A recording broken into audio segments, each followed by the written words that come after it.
अनिरुद्ध शिक्षण प्रसारक संस्थेचे बाल Shivaji English medium school Kankavli आणि मुक्तांगण प्री प्रायमरी स्कूल इयत्ता 10वीची 100% निकालाची परंपरा, अनुभवी व तज्ञ शिक्षक आणि मार्गदर्शक स्टाफ, शास्त्रीय संगीत आणि हार्मोनियम वादन, शास्त्रीय नृत्य, योगशास्त्र, विविध प्रकारचे मार्शल आर्ट खेळांची राज्य आणि राष्ट्रीय स्तरावरील निवडीसाठी तयारी करून घेणारी शाळा, शालेय सहली आणि विविध ठिकाणांना क्षेत्रभेटी, अद्ययावत व प्रशस्त खेळाचा मैदान, आधुनिक व सुरक्षित वाहतूक व्यवस्था, संपूर्ण वायफाय कॅम्पस, नवीन राष्ट्रीय शैक्षणिक धोरणाद्वारे निर्धारित NCERT पूर्व प्राथमिक अभ्यासक्रम, आंतरराष्ट्रीय स्तराचा अभ्यासक्रम, कोडिंग आणि संगणकीय कौशल्य, डिजिटल क्लासरूम, लीड अंतर्गत राष्ट्रीय स्तरावरील स्पर्धा आणि मार्गदर्शन वर्ग.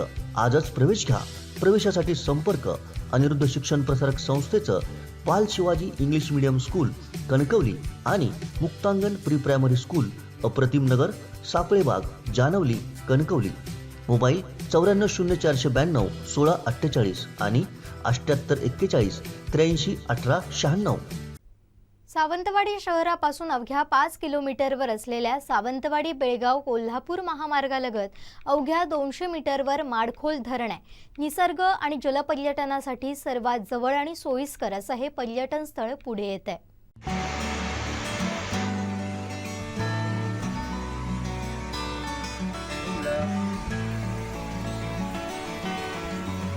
माडखोल धरणाच्या ओव्हरफ्लो पाण्यामुळे फेसाळणाऱ्या मिनी धबधब्याचा आनंद लुटण्यासाठी पर्यटक या ठिकाणी गर्दी करतात.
सेल्फी पॉइंटसाठीही हे धरण प्रसिद्ध आहे. या ठिकाणी दरवर्षी वर्षा पर्यटनानिमित्त लोक भेट देत असतात.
माजी सभापती प्रमोद सावंत यांच्या सावंत फार्म हाऊसच्या माध्यमातून या ठिकाणी काही सोयी सुविधा उपलब्ध आहेत. पर्यटक त्याचा लाभ घेतात.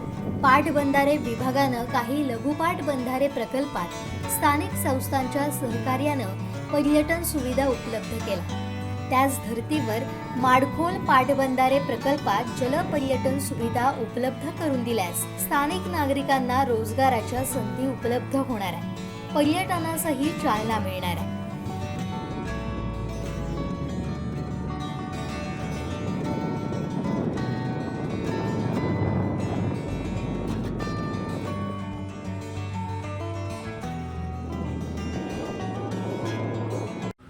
नमस्कार. मी माडखोल उपसरपंच कृष्णा उर्फ जीजी राहुल आपणास या प्रसारमाध्यमाच्या माध्यमातून सांगू इच्छितो की महाराष्ट्र सरकारने म्हणा किंवा देशस्तरावर म्हणा कोकण हा एक पर्यटन जिल्हा म्हणून कोकणाकडे पाहिलं जातं.